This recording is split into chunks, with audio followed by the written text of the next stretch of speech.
네, 이건 게리의 아트 트렁크고요. 네. 학고방에서 홍보할 밤 제가 오늘 이숙 씨 유튜브 나온다고. 네. 아무튼 큐 밀리너리라고요. 네. 그 회화과를 다니시다가 네. 런던에서 석사하다가 런던에 좀 이런 헤드피스나 모자가 잘 돼 있잖아요. 문화가. 그래서 이제 석사하다가 그걸로 옮기신 분이에요. 그럼 아예 그걸 브랜드로. 아예 하고 계세요. 근데 정말 우연한 계기야. 얘 아주 예전에 만났는데 오늘 하셨다고요?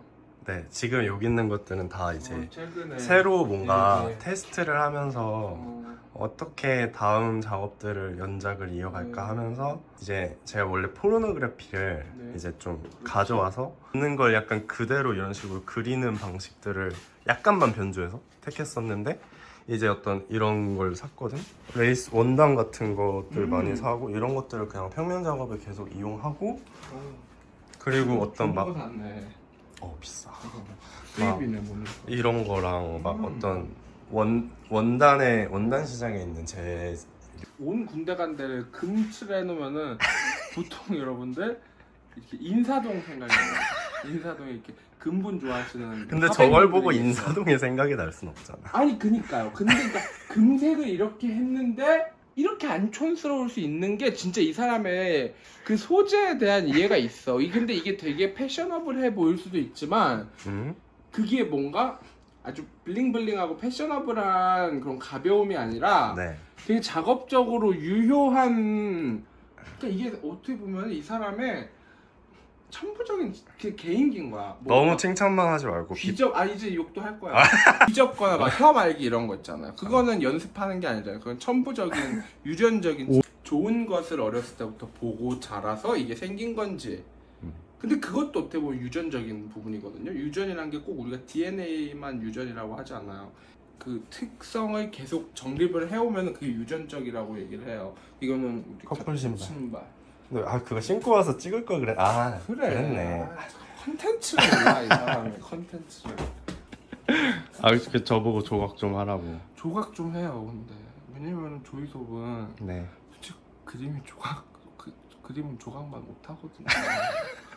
조각 저 그림 앞으로도 조각 좀 잘할 하세요. 거예요. 네. 네. 조각도 할 거예요. 너무 돈 맛을 야, 아니야. 나 조각이 더 이렇게 앉으면 돼. 그래요? 충분하게 세팅해놓지 마. 그러니까 그리고 훨씬 더 나만 이쁘다고. 네가 뭘 알아? 너가 술 취해서 다 얘기해줬어. 언제? 그 우리 이현우한테 감금당했어. 그 승우 씨 작업실에서? 제발 집에 보내달라고 해. 그렇게 늦게까지 놀고 그런 사람이 아니야. 맞아. 항상 어디 있는데 사라져. 응. 그날 그리고 약간 현우 씨 그날 신나셨던 것 같아. 그러니까 거북이가 그렇게 막 놀고 이러는 걸 좋아하는 사람은 아닌 것 같은데. 네. 밤새서. 승우 씨랑 현우 씨랑 내가 봤을 땐 눈이 맞았어. 서로 마음에 들었어. 그러니까 알아. 이중섭의 종이가 없어서 껌종이에 그림을 그렸다는 정신으로. 알밤. 아니야, 나 한남 좋아한다니까. 근데 한남의 개그는 안 좋아하는 거 아니야? 근데 좀 조이석도 분명한 거는 천박한 거를 싫어하는 사람은 아니야. 나 좋아해. 내 웹 들어가서 블로그 이런 거 봐봐. 섞여 있어. 뭐 블로그도? 그러니까 내가 웹에 맨 밑에 블로그라는 게 있거든. 거기에 저런 것도 들어있는 건데. 맞아. 카방 혹시 카방 좋아하세요? 카광 나 싫어해. 근데 한번 나 타투 해주는 친구 중에 그걸 알려준 애가 있어. 그래서 한번 봤는데 거의 그런 어떤 정말 고소당할 수도 있지만 나 진짜 고소당할 나 그때 수도 진짜 있지만 그거 이틀 동안 진짜 아팠다니까. 그랬을 것 같아. 진짜 특히 더 아팠어. 예민하니까. 유튜브가 고소한. 이건 언제 했어? 이것도 최근이죠? 이거 원래 했던 건데 수정한 거예요. 세마 창고에 벙커에 있었거든요. 예. 근데 그때 이미지가 마음에 안 들었고 아쉽네. 뭐 간수나 뭐 다른 데 있었으면 수다라도 더 떨고. 아니 근데 난 이렇게 작업실에 온 게 너무 좋네요. 아니 그리고 이제- 생각보다 되게 깔끔하게 해놓고 다치네. 사는 것은 아니고요. 아, 예, 하고 계시네요. 네, 그 네. 이제 역할을 바꾸고 싶다. 인터뷰를 하시고 제가 인터뷰 일을 하겠습니다. 아, 그래요? 무슨 생각을 이 무슨 생각으로 문장을 끝내주세요. 보통 어느 회사 동영상 좋아하세요? 저는 네. 작업을 위해 보는 것과 네. 제가 보는 게 달라요. 왜요? 그 외모 때문에? 저는 약간 저의 식성인 인종이 따로 있고요. 저는 아시안이죠. 아시안을 네. 좋아하고요. 아니, 저 그림은 보통 다 백인인 것 같아요. 왜냐면 제가 그거 조사를 해봤는데 네. 그 산업에서 지분이 달라요. 양이 압도적으로 달라요. 아, 거의 다 백인입니다. 그렇겠죠. 게이 포르노는 거의 다 백인이고요. 이 스트럭처가 결과적. 그러니까 이 구조가 뼈 구조가 백인들이 이게 훨씬 더 입체적이잖아. 그치. 뭐 브라운이나 뭐 아시안이나 비해서. 음. 그래서 뭔가 보거나 그냥 그리기 편해. 그래서 그런 것도 있고 그 질문 꽤 받았었는데 왜 다 백인이에요? 근데 리서치하면은 백인밖에 안 나와요. 거의 내가 굳이 애써서 칼라 인종을 찾는 게 아니라면 포노브 그냥 메인화면 들어가 보세요. 다 백인이에요. 아, 그러면 저 그림을 그릴 때는 네, 그 포른허브를 애용하신다. 그러기도 하고요. 그럴 때는 진짜 성욕이 없다. 이게 일이라고 생각을 하니까 약간 내가 봤을 때 우리 큰일 날 애 중 한 명이. 아니 근데 내가 그 포르노를 그리는 것도 이 얘기부터 해야겠다. 포르노를 그리는 거는 내가 페인팅이 하고 싶어졌고 짧게 말하면 페인팅 하고 싶어졌는데 소재를 찾을 때 나한테 가장 익숙하고 재미있고 인물이니까 인물이 소재일 때 그림이 전 더 재밌거든요. 네. 입시도 성균관대는 입시가 인물이에요. 그래서 인물을 많이 그려봤고 그리고 제가 그때 에르베 기베르라는 사람이 있는데 게이였고 프랑스 문학가였고 포토그래퍼였는데 그 사람이 이제 포르노 이미지에 대해 쓴 텍스트가 있어요. 거기 뭐라고 써놨냐면 진짜 저급한 포르노 이미지하고 이제 누드 이미지와 포르노의 차이를 얘기를 하면서 그래서 나는 그거를 약간 내 걸로 전혀하고 싶었던 거죠. 왜냐면 포르노 이미지는 되게 휘발성이 강하고 욕구에 되게 충실하게 되는데 산업도 엄청 큰 산업이고 근데 가려야 하는 것처럼 여겨지고 근데 나는 그걸 캔버스에 오일로 그린다는 어떤 남성적인 방식으로 그걸 그냥 일단 1차적으로 전혀를 하고 싶었던 그래서 실린더 때 개인전도 그런 식으로 나왔던 거고 약간 그렇게 된 건데 지금은 이제 그게 좀 시시해서 뭔가를 더 첨가하려고 하는 테스트 단계이고 저 질문이 뭐였지? 근데 전유가 되던가요?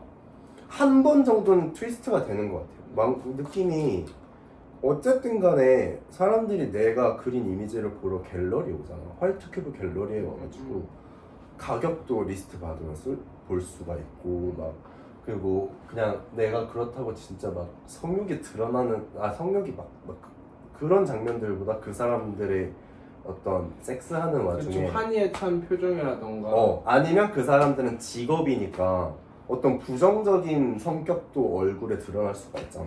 그런 것들을 이렇게 계속 몇 천 장 될 거야 캡처해놓은 거.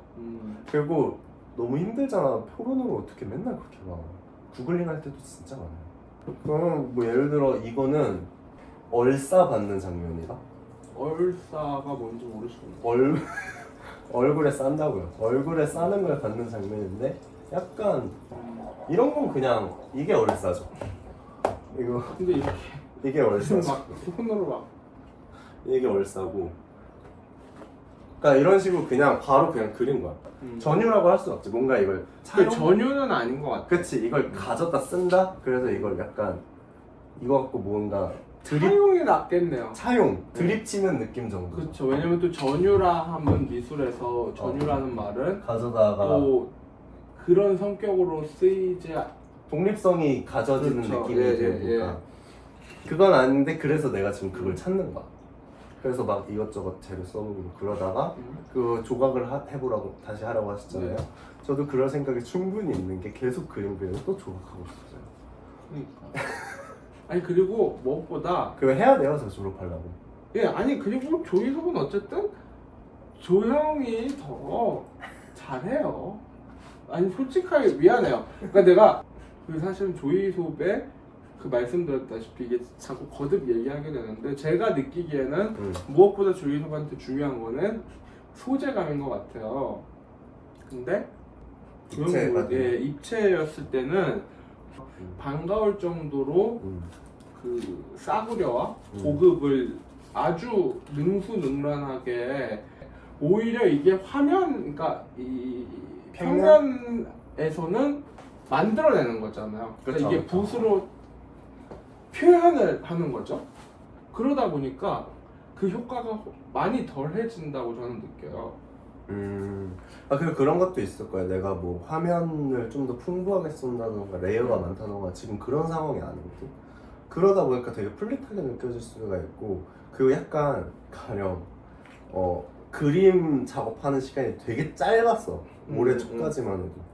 근데 그 세마벙커랑 NA 전시할 때까지만 해도 근데 살짝씩 그걸 계속 늘리고 있어.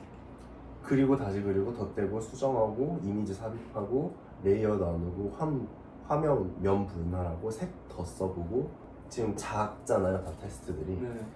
이거 드라이기 열풍 해가지고 좀 쏘면은 이런 잔 이런 거 지금 해줄게. 아니야 내가 저기 있어.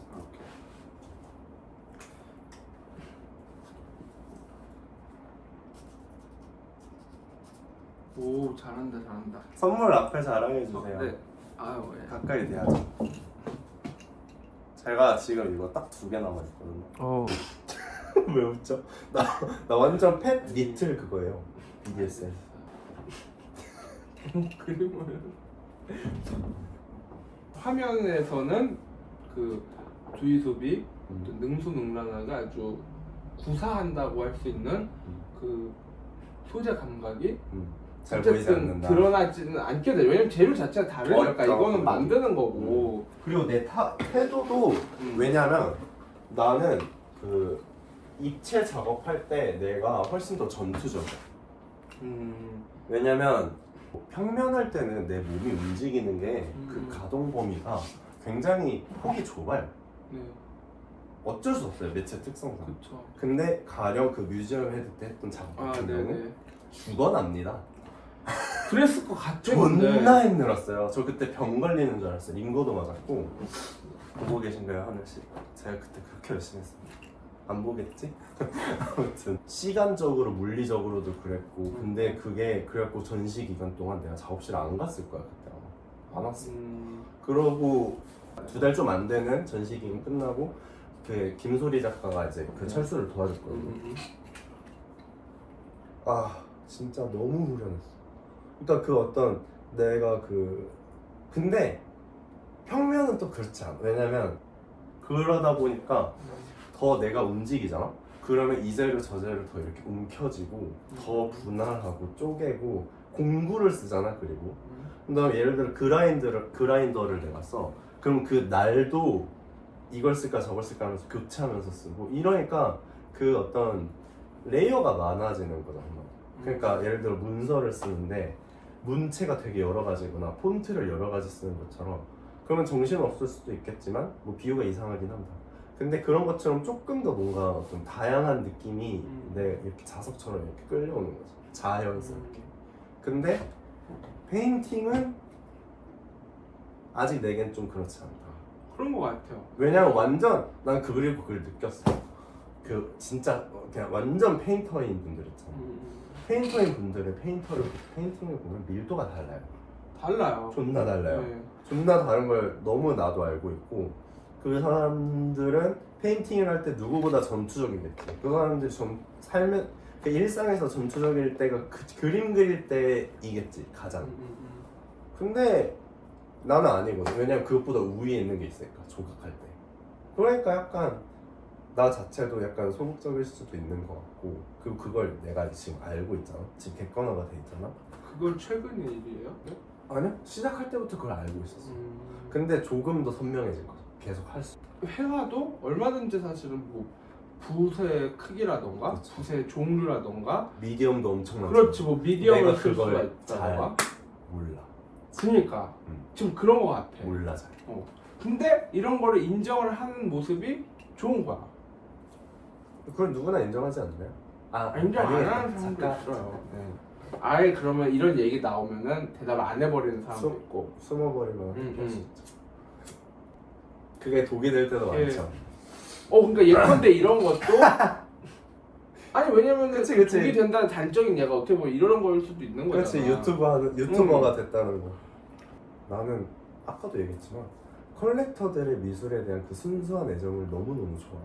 왜냐면 이 얘기를 내가 강조하는 게 그 불과 몇 년 전인 이제 저는 2020년도에 그러니까 밖에 외부에 나와서 각 잡고 하는 전시를 한 지 이제 4년 안 된 4년? 네. 근데 이제 2020년도까지만 해도 학부 졸업을 내가 그 시기에 했으니까 그때까지만 해도 나는 옥션형 작가하고 아까 말한 인스티튜트형 작가하고 분리가 엄청나게 거리가 멀다고 생각했어요. 근데 그게 아니라 이렇게 응집되어 있는 교집합이 있더라고. 근데 그 교집합을 수집하는 컬렉터들은 그 존재를 몰랐던 거야. 근데 그 존재들을 알게 되니까 너무너무 약간 그런 분들이 작가들한테 굉장히 힘이 되고 그분들한테 배울 게 되게 많다는 걸 대화하면서 많이 느끼지. 나는 너무 컬렉터를 이렇게 언급을 한다던가 네. 그런 게 좀 안 좋게 여겨질 수도 있다고 생각은 해요. 그럴 수 있죠. 짜를 것 같아. 아 그래요? 왜냐면 나는 당신이 되게 솔직하니까 솔직하고 맥락이. 그러니까 이게 뭐 진짜로 이해 타산이 아니라 정말 그 미술에 대한 순수한 열망과 배울 게 있다니까. 그러니까 그거를 정말 당신이 그 부분을 정말로 그러니까 그 마음을 당신이 되게 가까이 두고 싶어 그 순수한 마음을 왜냐면 그런 순수한 마음이 내가 알고 있는 분들이 아직까지 너무 좋은 분들만 있어서 그럴 수도 있지. 그래요 사실은 그. 진짜로 왜냐면 왜냐면 이상한 내가 사람 또 너무 많이 많아. 들었거든. 직장인 같이 지표가 나오는 아니지. 너무 아니지. 아니 근데 그렇게 된 게 있잖아. 그러니까 예컨대 이 나이에 이렇게 전시력이 있고 이 나이에 그쵸, 저 그쵸. 정도의 전시를 그쵸, 해야 그쵸. 되고 뭐 이번에 뭐 아트 스펙트럼에 들어간다거나 아니면 설레라는 게 너무 양이 적으니까 그게 그냥 그렇게 고정된 느낌이지. 그러니까 작가라는 게 굉장히 만들어졌다고 나는 생각을 해요. 그러니까 이게 미술관이라는 게 생기면서겠죠. 어떻게 보면은 그러니까 전시 이력이라는 게 생기고 커리어 관리라는 게 생겨버린 거죠. 그렇죠. 그 직장인 그게 내가 말한 직장인 같다는 얘기가 내 커리어 관리를 하게 되는 거야. 왜냐면은 신경 쓸 수밖에 없고. 그러니까 왜냐면 얘가 어디서 교육받아서 누구한테 영향받았고 어디서 어떤 맥락으로 전시를 했고 그러면 이 큐레이터랑 이렇게 일했을 텐데 이런 게 그려지잖아 관계자들한테는. 그러니까 관리를 하게 되는 거지.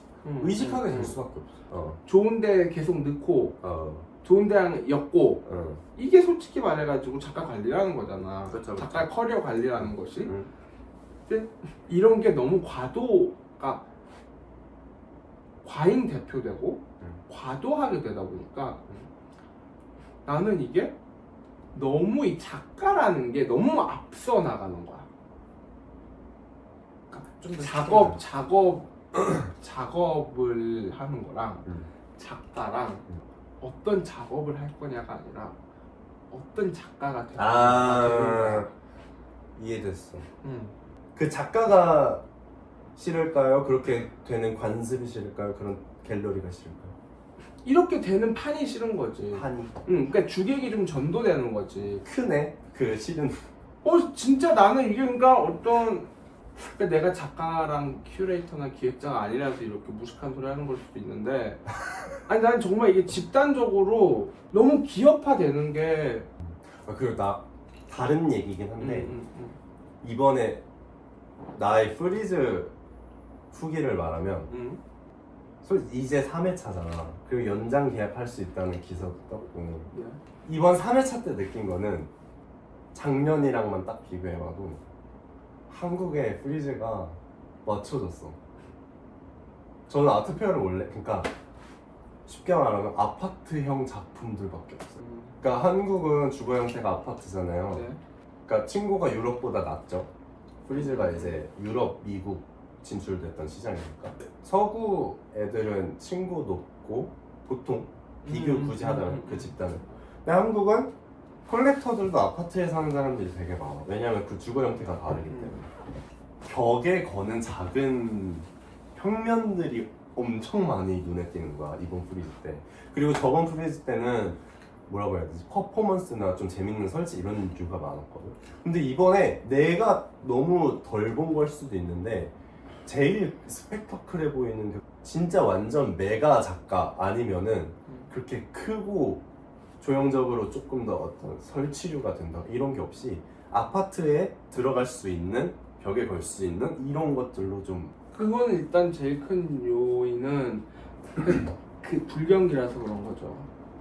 아트 페어라는 게 장터잖아. 페어 장터지. 자체가 장터잖아.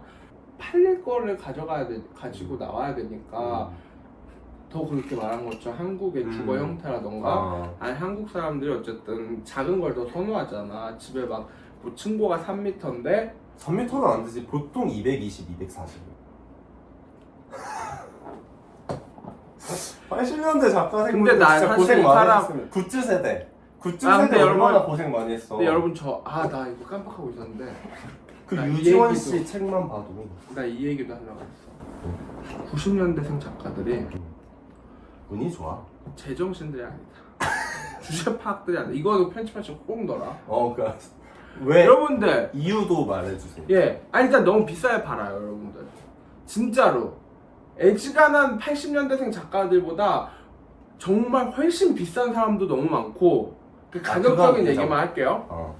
그러니까 여러분들이 정말로 조상 이 사람이 뭐 82년생 작가예요. 그러면 여기서 나와서 내가 하면은 너무 그 그림체가 후지잖아. 전 94년생입니다. 다 같은 Gen Z들끼리 이런 얘기 하니까 좀 걸쳐있지 않나? 나는 젠지지. 92년생부터 여러분들이 정말 90년대생 작가들이 좀 비싸요. 근데 그것도 값이 일부야 내 생각에는. 왜냐면 한국이 기반인 젊은 작가분들이 한국에서 전시할 때 대부분 다 반값 친다고 얘기를 하더라고. 가격 많이 깎아. 그러니까 한국이 좀 미술품 가격이 낮은 측면이 있지만 사실은 일본이랑 비교했을 때는 또 비싸요. 아 그래요? 예, 일본은 정말 뭐 개인전 한두 권 한 신인 작가들 100호가 근데 나는 그 호당 개념 있잖아. 내가 그 실린더에서 전시할 때 두용 씨랑 설치하면서 얘기를 좀 많이 했단 말이야. 근데 이게 실린더랑 이제 또 얘기를 정해야 되니까 작품가를. 두용님이 갑자기 그러니까 약간 저는 호당 그 문화를 진짜 모르겠어요. 이렇게 하시는데 나 그때 무슨 소리지? 이 생각. 왜냐면 우리나라는 그러니까 호당 이거를 호당. 그런 게 있잖아요. 근데 나 그거를 너무 이해한 게 그 대표님 친구 중에 트리스탄 있잖아. 그 조그만한 데다 페인팅하는. 예. 그 사람 그분 작업을 보고 약간 뭔 말인지도 알겠고 그 문화가 많이 유럽에도 바뀌어야 있나? 돼요. 많이 없죠. 그니까 왜 그 약간 특히 동양화 쪽이 더 그런 것 같아. 약간 그 사이즈에 따라서 그게 너무 사이즈별로 가격을 정하니까 또 그거는 되게 동의해. 그건 문제가 있어. 근데 문제가 이제 있어. 근데 전반적인 이제 작품 가격이 어. 뭐 유럽이나 미국에 비교했을 때는 낮지 당연히 한국 작가들께. 근데 비쌉니다. 솔직히 얘기해서. 그러니까 이게 해외 활동을 안 해도 그러니까 국내에서만 전시를 하셨던 분들이어도 확실히 비싸요. 저는 어떤 편 같아요? 아시잖아요. 저요? 아니 님이요? 네. 그런 생각은 안 들어. 그냥 근데 이제 그 신생공간 세대들은 정말 이 미술 시장이라는 게 완전히 개박살이 난 그치, 때 그치. 미대를 졸업해서 그치. 얼마나 2008년 가엾어요. 그니까요. 근데 이렇게만 생각할 게 아니라 그분들은 그니까 진짜 풀뿌리 씻고 버텼던 사람들이니까 맞아. 그 사람들은 오히려 이 광풍이 끝났을 때 파도가 칠 때 근력이 있어야지 물에 안 휩쓸리잖아요. 그런 근육이 있어요. 그치. 근데 대단하지. 예, 근데 90년대생 작가들은 미대를 졸업하자마자 뭐 프리즈다 아니면 막 호황, 막 비트코인이다 이런 거에 대해서 맞아. 진짜 영향 있어. 아니 진짜 있으니까 진짜. 그러니까 고생 안 하는 거지. 그러니까 진짜 속된 말로 해가지고. 근데 여러분들이 정말 생각하셔야 될 게 여러분들도 나이를 먹습니다. 그치. 그러니까 더 이상 뭐 나도 기관, 이제 30대야. 그러니까 미술관이나 뭐 공간들이나 그런 데서 젊은 청년 작가 뭐. 이 카테고리로 불러주지 않을 때 갤러리에서도 젊은 작가 기획전으로 묶이지 않을 때 그거 나이 연령도 있잖아. 그러니까 만 35, 만 40, 이렇게 다 정해놨잖아. 그러니까 젊음이라는 메리트가 끝났을 때부터 정말 큰일이 날 수 있거든요. 그래서 나는 그 조희섭 씨 가격은 지금 시류에서 굉장히 딱 적정하다고 생각합니다. 더 솔직히 막 낮은 편도 아니고 높은 편도 아니고 굉장히 딱 합리적인. 예, 합리적이죠. 예, 그러니까 가격만 놓고 얘기하는 거예요. 그러니까 우리가 흔히 말하는, 그러니까 내가 이런 게 싫다는 거야. 그러니까 너무 작가라는 직업이 정말 직업화되면서 이런 이렇게 되는. 그러니까 근데 그걸 생각하게 된다. 그리고 우리는 그 구조 속의 인간이기 때문에 내가 이거를 터부시 여겨도 내가 정말 보통 철인과 같은 이런 나만의 철학으로 똘똘 찬 사람이 아니면 나 이거 방금 전에 이런 거 싫다 그래놓고 나도 이렇게 얘기하잖아. 그러니까 정말 그러니까 사람이 휩쓸리게 되는 거야. 보통 대단한 사람, 보통 그 사이먼 후즈아를 제가 정말 좋아했어요. 그분이 2013년도에 그 선재에서 전시를 했었어요. 그리고 그때는 거의 대부분이 다 비디오랑 설치예요.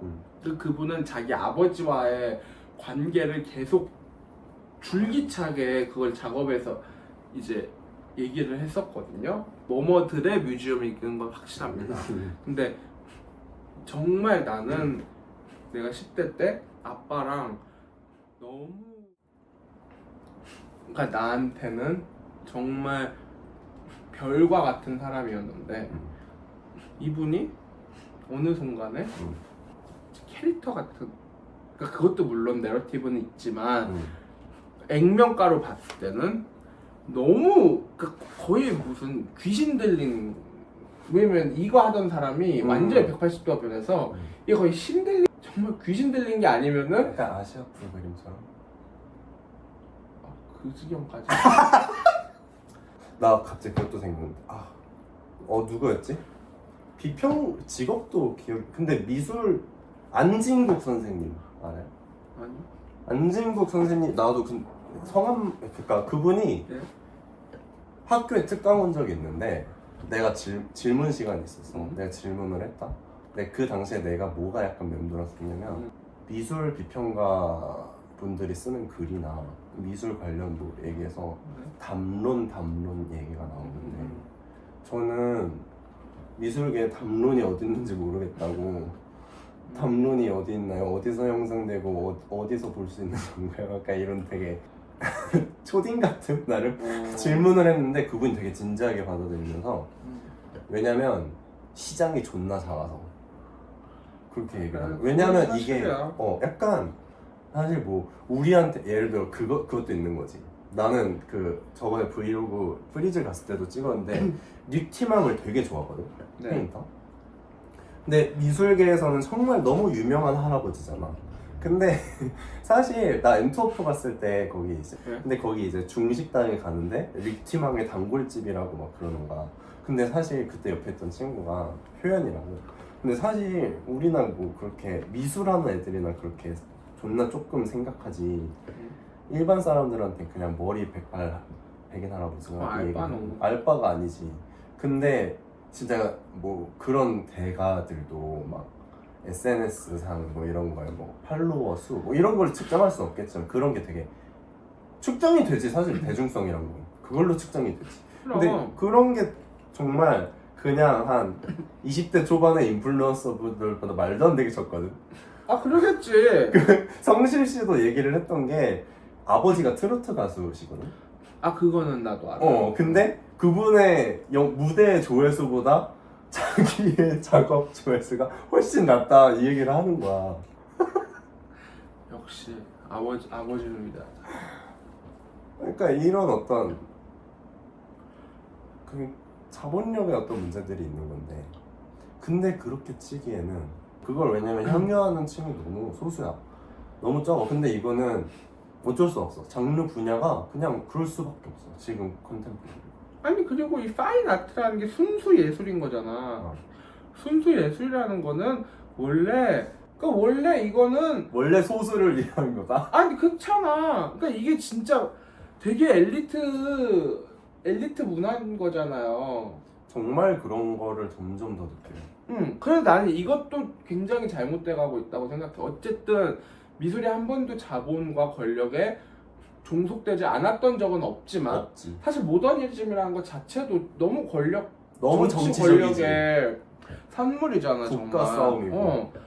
근데 어쨌든 아닌 것처럼 나는 그래서 나는 위선을 꽤 좋아하는 편이에요. 위선.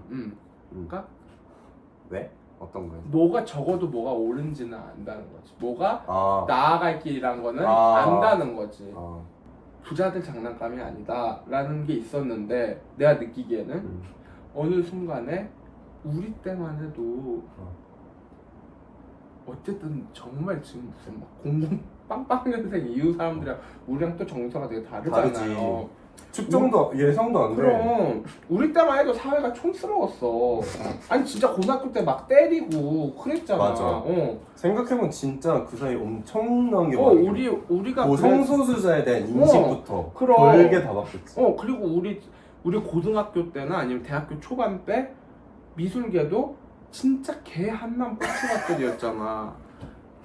누구 하나가 정말 정체성과 소수자의 얘기를 했을 때 그거를 제대로 정말 그들을 존중하고 인지하고 그런 감수성을 가지고 있었던 사람들이 많지 않잖아요. 그런 얘기 계속했던 선생님들이 뭐 임금준이나 뭐 그런. 다양하지 않은 것 같아. 큰 말이. 너무 다양하게 다양한 곳에서 다양한 계층에서 미술에 들어와야 되는데 이게 정말 어느 순간부터 너무 난 그건 반대야. 그래? 아닌 것 같아. 더 어. 다양해지고 있는 것 같아. 왜냐면 나도 이게 시야가 좁을 수도 있는데 아니에요. 서울대 오려고 많이 하잖아. 미술 하는 애들이 음. 서울대 미대 가려고 많이 하잖아. 음.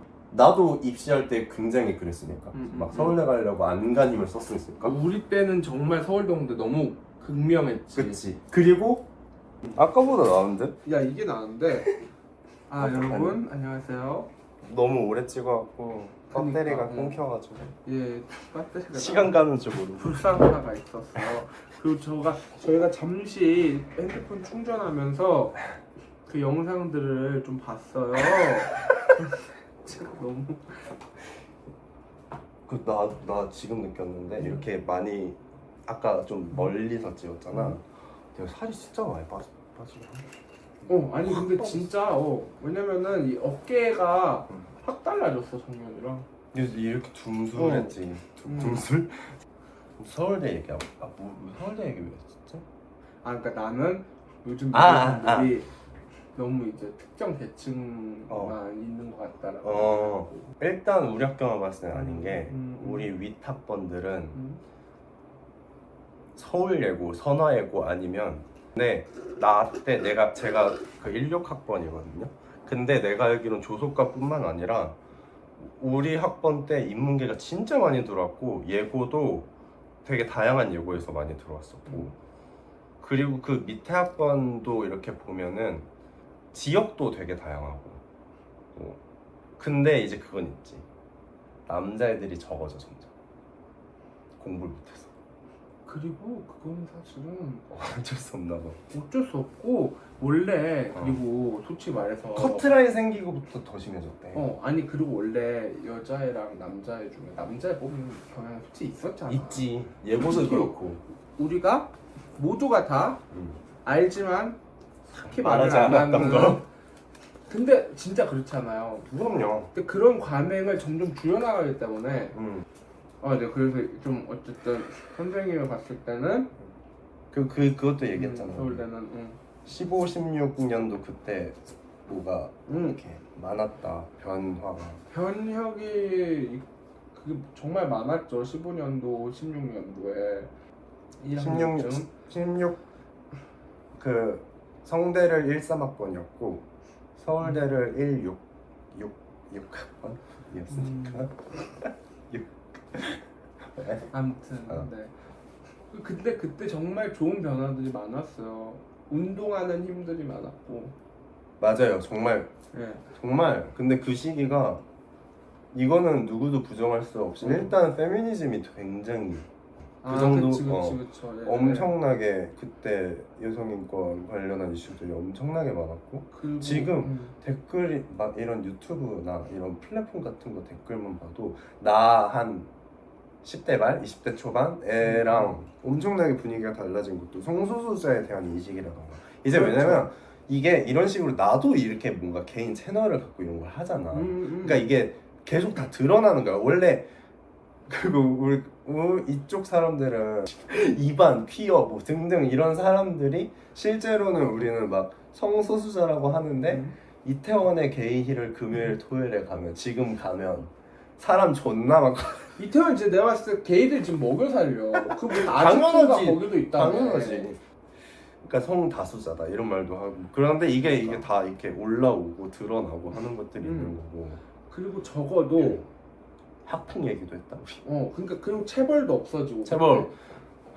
그러니까 그때 정말 사회에 뭔가 그러고 한 17년도까지 되게 아직 그래도 근대적이다 했던 것들이 이렇게 갑자기 팍 이렇게.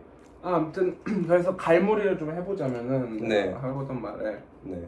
90년대생 작가들이 세상 무서운 줄 모르고 아니 이거 자르지 마라. 아 진짜로 아니 너무 세상을 호락호락하게 하들 봐. 보마도 어쨌든 80년대고 네. 그 굿즈 세대잖아. 굿즈 나왔잖아. 굿즈 나왔잖아. 그러니까 그 굿즈 세대 분들 지금도 계속 활동하시는 작가분들 보면은 확실히 그 관계가 가까운 사람이든 뭐 그냥 인사만 하는 사이든 느껴져. 같이 일을 한 번이라도 해봤다면 그 구력 이게 구력. 장난 아니야. 그 구력. 말 좋다. 구력. 구력이 찔려. 좀 찡한 게 있지. 약간. 그러니까 그걸 어떻게 말하면 촌스럽다고도 할 수 있는데 그런 좋은 찐득함이 피어오르는 것도 그 나름대로의 힘과 아름다움이 있죠. 근데 좀 더 자생력이 특히나 끝까지 해야지 그걸 우리 모두가 인정하고 하기도 하고. 모두가 인정할 수는 없어 진짜. 아니 근데 끝까지 해야지. 끝까지 그러니까 중간에 그만둬 버리면은 그거 진짜 없어지는 거잖아. 난 그렇게 생각 안 해. 아 그래? 이 사람은 현대인이에요. 여러분 저는 모더니스트. 제가 김용희.